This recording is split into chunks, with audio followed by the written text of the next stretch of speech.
In the shining halls of the Galactic Empire, everything sparkled except for one corner. Deep under the palace floor, where a creature named Rax scrubbed the ground with his hands. No one looked at him. No one spoke to him. In fact, many forgot he existed.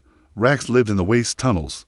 He wore no shoes, only rags. His job was to clean what others wouldn't touch: rotten food, spilled chemicals, even royal blood. The nobles called him creep, beast, and thing. Some even spat on him as they walked past. But Rax was quiet. He listened more than he spoke, and sometimes, when no one watched, he stared at the stars above the palace dome. Something deep inside him stirred when he saw the stars, like a whisper he couldn't hear, a dream he didn't understand. He didn't know it yet, but that whisper was the voice of Earth. That morning, alarms rang through the lower palace. A royal guard had fallen sick. Some said it was poison. Others said it was a new disease. Doctors rushed around, scanning every servant and worker. The emperor himself ordered it. Scan every creature in the palace. If this spreads, it reaches my throne. Rax didn't understand. He only knew that 3 guards came to the waste tunnels and pulled him out. He fought back just a little, not to escape, but from confusion. What did I do? He asked. Shut up, filth. One guard barked. We're not here to ask questions. They dragged him into a white lab full of lights and cold air. Machines blinked. Rax stood there, trembling as they took his blood. A scientist glanced at his scanner, then stopped. His hands shook. Scan him again, he whispered. Another scientist leaned in. Scanning Rax once more. Same result. Human DNA detected. Match 0.01%. The room fell silent. One scientist whispered, that can't be right. Check the calibration, yelled another. They scanned him a third time. Same result. Human. Only 0.01%. Yes, but enough to activate the flag in the system. In this galaxy, humans were myths. Stories passed down by machines and archives. It was said humans had once ruled the stars. Then came the collapse, the wars, the silence.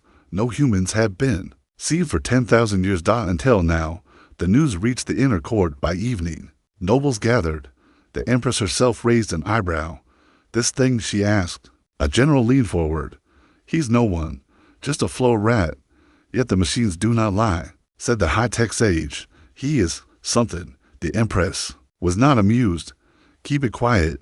We do not need rumors. Test him. Watch him. If it's real, she paused, we'll decide what to do. And so, Rax was locked in a clean chamber under guard. He sat on the edge of a glowing bed, confused, hungry, afraid, but not angry. He looked out through the glass wall at the stars again, and for the first time, the whisper in his soul grew louder. Back in the waste tunnels, a young cleaning girl named Mila, the only one who ever smiled at Rax, noticed he hadn't returned. He didn't show up for the evening shift. She told another worker. So, said the worker, probably dead. One less freak, but Mila's heart hurt. She had once shared half her bread with Rax. He had fixed her broken air vents when no one else would. He even showed her how to hide heat signatures when inspectors came. She knew Rax was different. She just didn't know how different.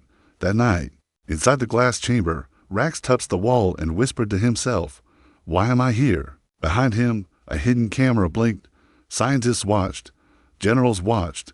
Even the Empress watched. But none of them knew the whisper inside Rax was growing stronger. And soon, the stars themselves would remember the forgotten bloodline of Earth. Because sometimes the dirt under the throne holds the roots of something mighty. Rax had never seen a ceiling so bright. His new room, though called a test chamber, was cleaner than anything he'd ever touched. White walls, smooth floor, no foul smells, no rats, just silence and light. He sat still on the glowing bench, eyes darting around like a hunted animal. He wasn't used to comfort. Comfort, to him, always meant danger was near. The scientists watched him through one-way glass. Some laughed. Others looked nervous. He still eats with his hands.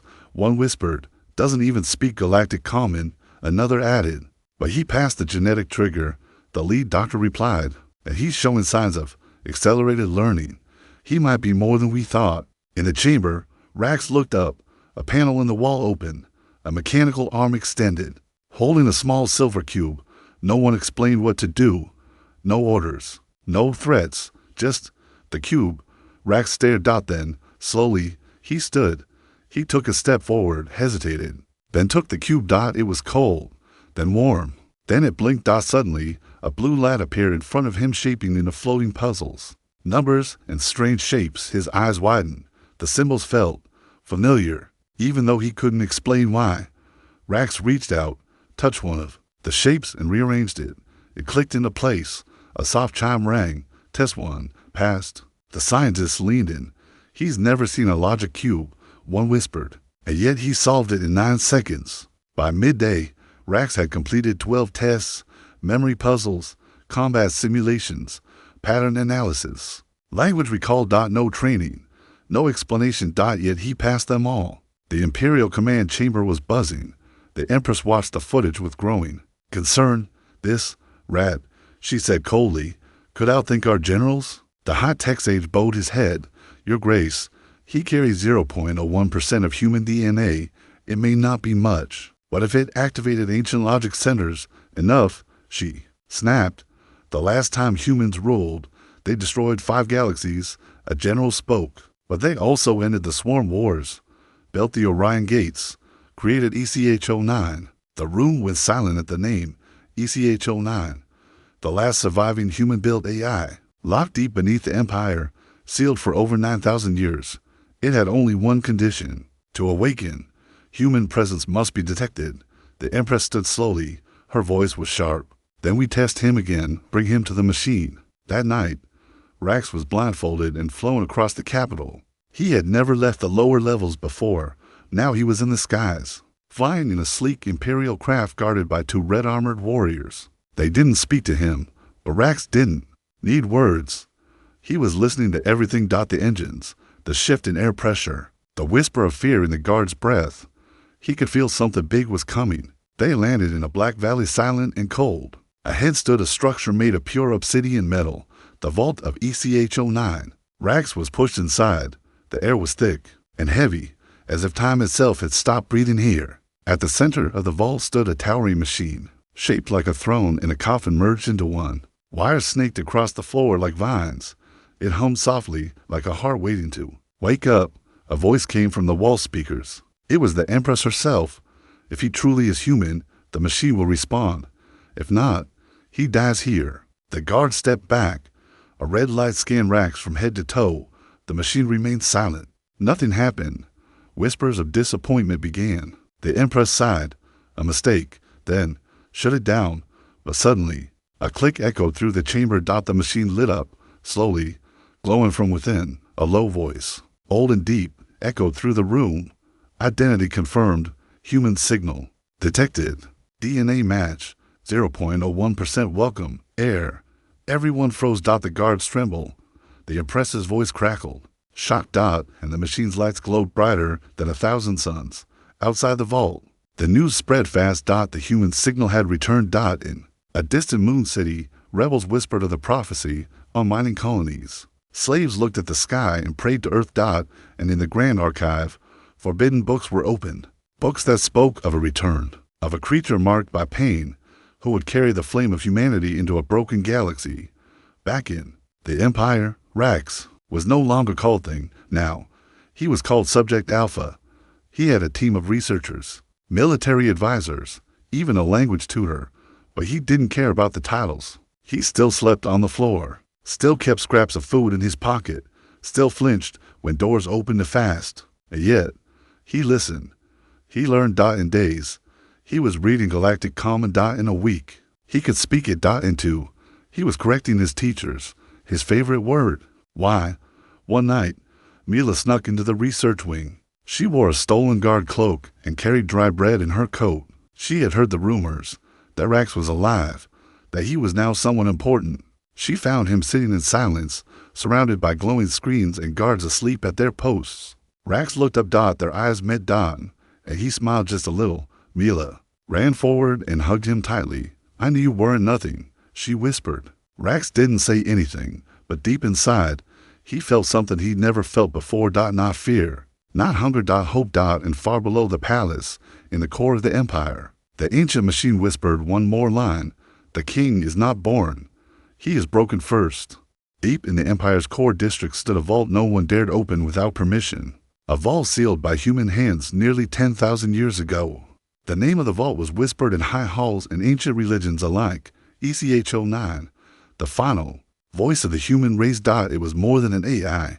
It was a judge, a witness, a teacher, and if rumors were true, it could crown kings. Inside the research wing, Rax sat in a silent room surrounded by screens, weapons, history logs, and puzzles made from long-lost Earth science. Every day, more tests came. Every night, his knowledge grew, but none of that scared the Empress. What scared her was how fast he was learning. In just 6 days, Rax had become fluent in 3 imperial dialects. He solved a war simulation in 4 minutes that had taken the generals 3 hours. He corrected a master coder who was twice his age. He even recited a Lost Earth poem after seeing it only once. He has memory, deep memory, the high-tech sage. Whispered, that 0.01% isn't just DNA, it's a spark. The Empress stood still. Her fingers tightened around her jeweled cane. We were born to rule, she growled. We do not kneel the sparks. But she knew the truth. If Echo 9 had spoken, then the Empire was standing on thin glass. The Council demanded one more test. Not physical, not logical, emotional. Humans were not machines, said the Empress. They led through fire, but also through feeling. Let us see if this rat has a soul. They brought in a prisoner, a young thief, a creature from the border world of Velanthry, weak, afraid, shaking. The Empress spoke through the speaker system. Her voice echoing around the chamber. Rax, she said coldly, this criminal stole from your future treasury. Punishment is death. A sword rose from the floor, sharp, silver, ancient. Prove your loyalty. Kill him. Rax looked at the sword, then at the boy, then at the glass above him, where the Empress watched from behind. He did not take the sword. Instead, he stepped between the weapon and the prisoner. No, Rax said, you disobey? The Empress asked. I choose. Rax replied. That's what humans do, right? The Empress's hand trembled, but the people watching across the Empire cheered. Hidden cameras had been streaming. Workers in factories, students in schools, soldiers in bunkers, they all saw it. The lowest creature in the Empire chose mercy. News spread like lightning. They called it the human stand. Across 12 sectors, walls filled with Rax's image, children drew his face in dirt. Songs were written. Old codes were broken to study Earth again. One song, recorded by rebels and secretly passed around, repeated only one line. If 0.01% of a man can show mercy, maybe we still have hope. That same night, a strange sound echoed across the stars. ECH09 had fully awakened. It broadcast one sentence into the void. Primary directive re-engaged. The bloodline breathes. The Empress called an emergency session. Deactivate the machine. She screamed, but the AI had locked itself from all commands. Only Rax could speak to it now. The next morning, Rax was taken to the Grand Vault again, but this time, not as a prisoner. He was dressed in black robes woven with old earth thread. He walked with no chains, no guards, just silence and eyes full of fear watching him. The vault opened like a mouth. Inside, glowing with gold light, sat ECH09, no longer just a machine.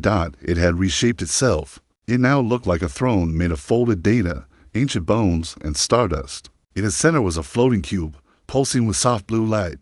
Welcome, Rax. It spoke in a calm, human male voice. Protocol recognizes you. Rax stood still. I'm no king, he whispered. Correct, said Echo -9. You are a creature born in trash, molded by pain, fed by fire.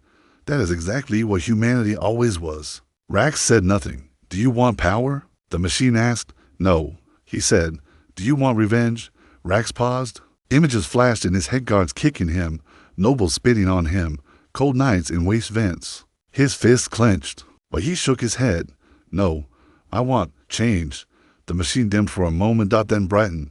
Then, you are ready. The cube floated toward him. As it touched Rax's chest, a wave of light exploded through the vault. In seconds, Rax's mind filled with images of cities, humans laughing, humans weeping, war, peace, beauty, destruction, kindness, hate, wonder. He fell to his knees, and when he opened his eyes, he whispered only one thing, I remember. Outside the vault, chaos began. Nobles feared he was now powerful. Generals worried about civil war, but the people, they believed, on colony moons. Statues of old emperors were torn down and replaced with scribbled drawings of Rax on the slave. Planet of Thassel, workers broke their chains and shouted in the open air, "Human heart, human hope." In markets and shadows, one phrase echoed louder than all. "He's only 0.1%, but he's more human than all of us." Inside the palace, the Empress grew cold. "He will not lead," she vowed. "We will burn every rebel world if we must." But deep inside, she knew something had changed. Not just Rax, the code had changed. The faith had returned, and most terrifying of all, the people had remembered what it meant to feel again. Late that night, Rax sat in his old research room. He held the cube. It pulsed gently in his palm. Mila stood beside him, quiet. "You okay?" she asked. He nodded slowly. "I saw Earth," he whispered. "It was beautiful." She smiled. "Will we ever see it again?" "I don't know," he said, looking at the stars. "But I think maybe Earth is not a place anymore. Maybe it's something we carry, something we wake up." She leaned her head on his shoulder, and Rax, the creature once called filth, sat there like a spark ready to become a fire. The palace walls, once cold and silent, now buzzed with tension. Rax was no longer just a name in the shadows. He was a symbol, a spark, a threat, and in the halls of power, symbols were more dangerous than armies. The Empress stood before the High Council with her hand raised high. Her voice echoed through the chamber. "He is still 99.99% creature," she said, "but the people treat him like he's 100% king." Nobles murmured. Some nodded. Others stared at the floor, silent. One general stood. His armor was silver, and his voice was low but steady. "The AI has recognized him. The colony's rising. His name. Our soldiers whisper his story before battle. We cannot ignore this, Your Grace." "We don't ignore it," she snapped. "We end it." That same night, in a different part of the galaxy, a young girl named Sarah clutched a holopad close to her chest. She lived on a mining moon where light was rare and air was sold in cans. The holopad flickered with a grainy image of Rax standing before Echo-9. He looked tired, dirty, but strong. His voice had only said one thing: "I am not a leader. I am one of you." Sarah smiled. For the first time in her life, she believed someone like her could matter, and across hundreds of systems. That same hope took root. In the palace, Rax was kept under constant watch. His days were filled with lessons, history, war strategy, language, ethics, diplomacy, and even though he had never asked for it, the palace staff now bowed when he walked past. They feared him, or maybe they feared what he represented, but Rax didn't feel powerful. He felt trapped. He missed the tunnels, the noise, even the smell of grease and dirt. Now everything smelled clean. The fake, except Miela, she stayed by his side, even when guards tried to stop her. "Why do they bow to me?" he asked her one morning. "Because they see something they don't understand," she said softly, "and that scares them." "But I don't even understand me," Rax replied. "That's what makes you human." Meanwhile, rebellions began to rise, not with weapons, not yet, but with words. Old human phrases were painted on walls across the empire. "We are still here. Blood means nothing. Heart means everything." Rex remembers. So will we? Some cities stopped paying tribute to the Empress. Others began flying the Phoenix banner, a forgotten human symbol of rebirth and resistance. The Empress responded with silence, but in secret, she summoned her most trusted general, Darrow, also known as the Emperor Maker. "I want him broken," she said, "before he becomes a god." General Darrow was no fool. He had led over 20 campaigns, crushed 5 rebellions, and even executed his own brother for disloyalty. But as he stood outside Rax's chamber, watching, the young man read an Earth book to Mila. He hesitated. "He's not what I expected," Darrow said. The Empress's voice crackled through his earpiece. "Then break what he expects." The next day, Rax was summoned to the Chamber of Bloodlines. It was a place of cold truth. A hall of DNA strands and holograms showing the royal family's blood purity for centuries. Only those with royal genes could sit on the high throne. But now, a creature with 0.01% human code had disrupted it all. Rax stood in the center of the chamber, surrounded by nobles, scholars, and soldiers. Darrow stood beside him. "Today," the general said, You will prove what you are made of. We will test your blood not just for memory or skill, but for power. A challenger stepped forward. A noble son. Big, cruel, trained in combat. Rax was handed a short blade. The noble smirked. Let's see if garbage can bleed. Rax held the blade like a farmer holds a tool, awkward, unsure. The duel began. The noble lunged. Rax dodged. Again and again. He didn't attack. He defended. Until finally, the noble slipped, his own anger tripping him. Rax could have struck, but he didn't. He stepped back and dropped his blade. I won't kill for pride, he said. Darrow narrowed his eyes. And if it's not pride, what if it's war? Rax looked around. I'll fight when it protects the weak, not to prove I deserve to breathe. That moment was broadcast secretly, and across the stars, the people saw it. Not a hero, not a soldier, but something rarer, a human heart in a creature's body. The Empress raged. He must die, she said. But Darrow hesitated. If we kill him now, we make him a martyr, then smear him, she ordered. Bury him in lies. Break his name. That same week, the Empire released a public record. Rax is a false god. He was a spy, a thief, a traitor. He corrupted Echo 9 and tricked it with stolen code, but no one believed it. The rebels leaked the original test footage. The scientists confirmed the DNA truth, and ECH-09 sent out another galaxy-wide message. He is 1%, but his code carries a message your empire buried. Compassion is not weakness. Love is not treason. He remembers who we were and what we must become again. The war didn't start with guns. It started with a memory of what humans once were, dreamers, warriors, builders, poets. That lived inside Rax like a fire in a frozen world. But as his influence grew, the Empire moved faster. They cut his broadcasts. They silenced his allies. And one night, they tried to kill Mila. Rax found her in the garden, stabbed, bleeding into the roots of an old earth tree. Her fingers trembled. Her breath was shallow. He held her close, sobbing. I shouldn't have let you near me, he whispered. No, she gasped. Don't say that. You made me feel alive. Stay with me, Rax begged. She smiled. Then show them what life means. And then her smile faded. The girl who saw him before anyone else was gone. That night, something inside Rax snapped, not into rage, into purpose. He stood before the guards, covered in her blood, and said only one thing: no more hiding. He walked straight into the main court the next morning. He wore Mila's scarf over his shoulder. He held no weapons, only the glowing cube of Echo 9, and his voice shook the pillars. You fear what I am, but I fear what you become. I am not your enemy. I am your mirror.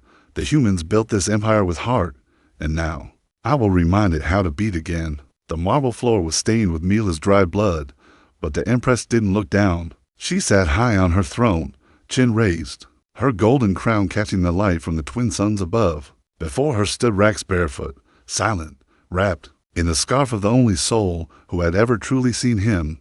He did not kneel. He didn't raise his voice either, but somehow everyone heard him. You took her because you feared me. You feared that 0.01% of humanity could awaken something. You buried. The nobles looked uneasy. Some guards shifted their boots. The Empress smiled coldly. You overestimate your value, creature, she said. Your words are dust against the throne. She motioned to General Darrow Vell. He stepped forward and in a booming voice read the sentence: Rax of the waste levels, for spreading rebellion, corrupting imperial systems, and deceiving the galaxy. You are hereby exiled. You will be taken to Rora's 6, a prison moon of acid storms and death winds. You will not return. The court gasped, not because of the exile, but because it wasn't an execution. But the Empress had planned it well. A slow death, a forgotten one, buried in silence. They chained Rax, not because he fought, he didn't, but because the sight of him walking free made the soldiers nervous. They wrapped his hands in steel cuffs, loaded him into a black dropship, and sent him straight into the storms of Rora's 6. The prison moon was held out, burning skies, acid rains. No stars, only darkness. It was said that even machines couldn't survive here for long. The dropship landed hard. Guards threw him out. Good luck, human trash. One laughed before taking off again. Rax lay still on the rocky ground, the acid wind cutting his skin like needles. His hands were still chained. His lips cracked. He didn't speak for 3 whole days, but he didn't die, because something deep inside him refused to give up. He had survived worse dot being forgotten, being kicked, being laughed at, losing me Ella dot this. This was just one more storm dot. On the 4th day, he found a cave. Inside it were bones, dozens of them, prisoners who came before him, all dead, all nameless. But scratched into the wall were the last words of one of them. They threw us away, but we still mattered. Rax traced the letters with his fingers. Then, for the first time in days, he whispered, "Then I'll carry your name with mine." Weeks passed. Rax ate bugs, drank acid-filtered rain, slept on stone, but he trained. He remembered every lesson, every combat move, every earth file the AI had shown him. He used broken bones to craft tools, dug through rock to build shelter, and when storms hit, he stood outside with arms wide. He wasn't dying dot, he was becoming something new dot, but the Empress thought he was dead. She had told the people he had vanished during transport. Sabotage, she claimed. Even ECH-09 was silent dot. It refused to speak to anyone, locked in shutdown mode. As if morning is chosen, the rebellion lost hope dot. The colonies grew quiet dot, and across the stars, silence began to return, until one day, a rebel scout ship flying near Aurora 6 caught a strange signal, very weak, almost hidden in the acid clouds. But it repeated the same word over and over: rise, rise, rise. The signal was ancient Earth code, encrypted in a language only a human soul could speak. The rebels followed it. What they found changed everything. Rax stood tall at the edge of a cliff, wrapped in scavenged metal armor, holding a flag made from bones and burnt cloth. Behind him were 30 survivors, exiled prisoners, forgotten by the Empire. Each one had followed him out of the dark. Each one called him not by name, but by purpose. The memory. The rebel pilot landed in shock. "Rax," he asked, "you were dead." Rax shook his head. "Humanity doesn't die," he said softly. "It adapts." The rebels took him off-world, hid him in secret ships, fed him, healed him, but Rax didn't rest. He sent secret messages to every rebel cell, every slave planet, every lost star. He didn't speak of revenge. He spoke of awakening. The Empress thinks the bloodline makes a ruler, but Earth taught us better. It's not your name, not your birth.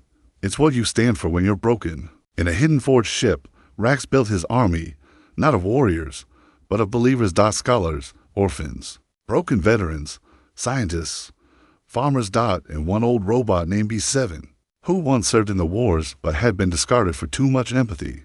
"I remember Earth's smell," the robot told Rax. Rax smiled.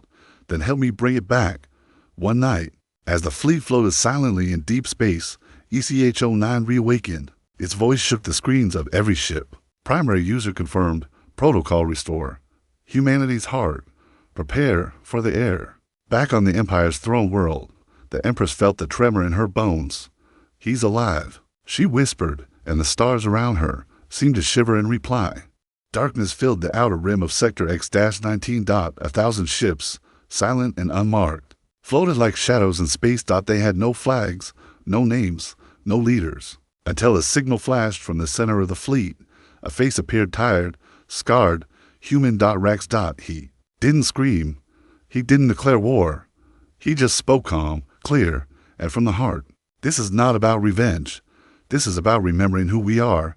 The Empire forgot. We did not. You were told you are nothing, that your blood makes you weak, but you have hearts. You have minds, and I'm here to remind you. That is enough." Across the stars, people froze mid-task. Miners in the burning caves of Varn 7 stopped digging.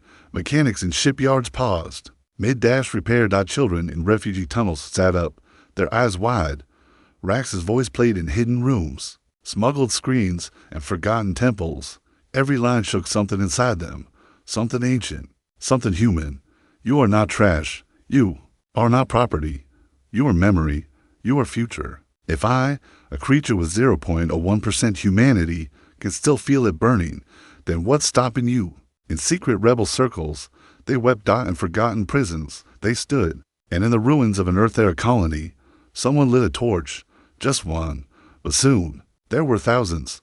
The rebellion, once scattered, rose like a storm. Not as an army of guns, but an army of spirit. They called themselves the Remembered. and at the front was Rax. He refused to wear a crown. He wore Mila's scarf like a flag. It led not from behind walls, but from the front lines. The Empress responded with fire. She sent fleets to every rebel moon, ordered the execution of any who spoke his name.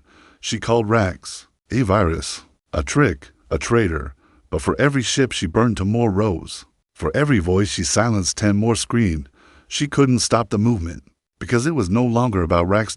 It was about something deeper, a memory long buried, now reborn. On the silent moon of Thaler, Rax stood before his first battle. His army was small exiles, old workers, broken robots. The Empire had sent 12 full battalions. Everyone said it was suicide. But Rax stood tall on a ridge and gave the order no one expected. Do not fire first. His generals protested. Sir, we'll be wiped out. But Rax shook his head. If we shoot first, we become them. The Empire fired. Explosions tore through the valley. But Rax's forces held. They waited, and then the Empire's front line stopped. A soldier took off his helmet. Then another, then 10. Then hundreds. They had heard Rax's voice. They had remembered their oaths.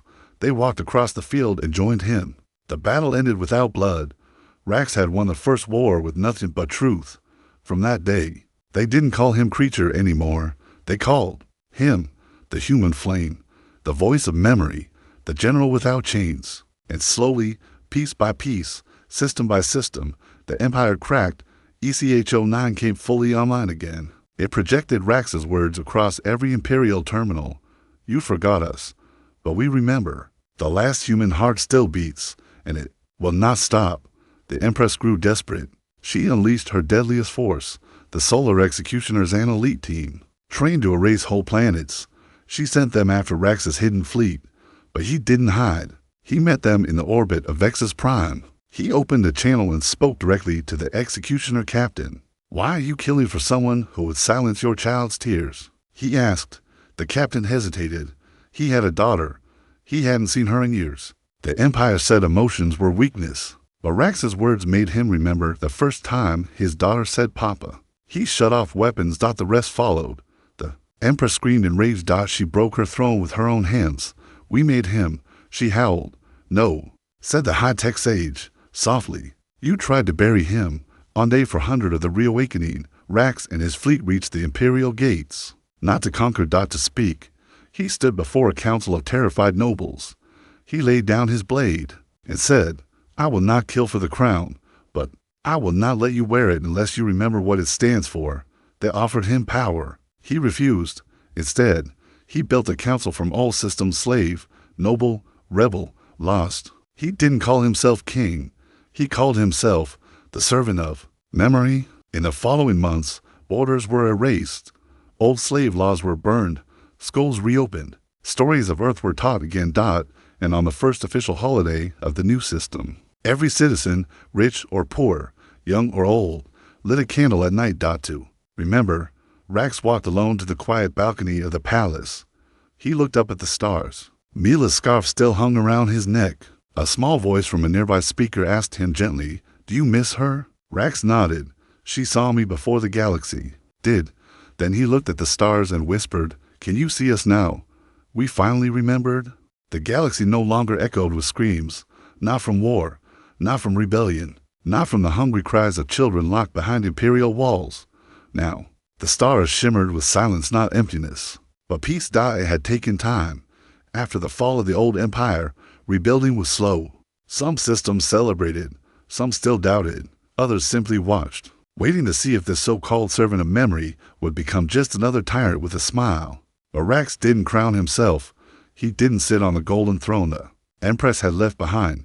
Instead, he had it melted down. Its gold was used to build 10,000 healing domes, small medical shelters, placed on the poorest planets in the galaxy. People expected a grand palace, a new army. What they saw instead was a broken man planting trees. 1 year later, Rax stood in a quiet valley on the moon Galactic 5. Once, this place had been used for illegal testing, cruel experiments on creatures not considered pure enough for the Empire. Now, it was a garden.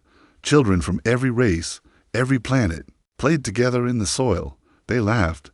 They ran through water. They painted stones with old Earth symbols, hearts, stars, handprints, and standing among them. Teaching a girl how to hold a paintbrush was Rax. His armor was gone. His scarf still remained, tied around his wrist, now faded, but never forgotten. One day, an old robot named B7 approached him.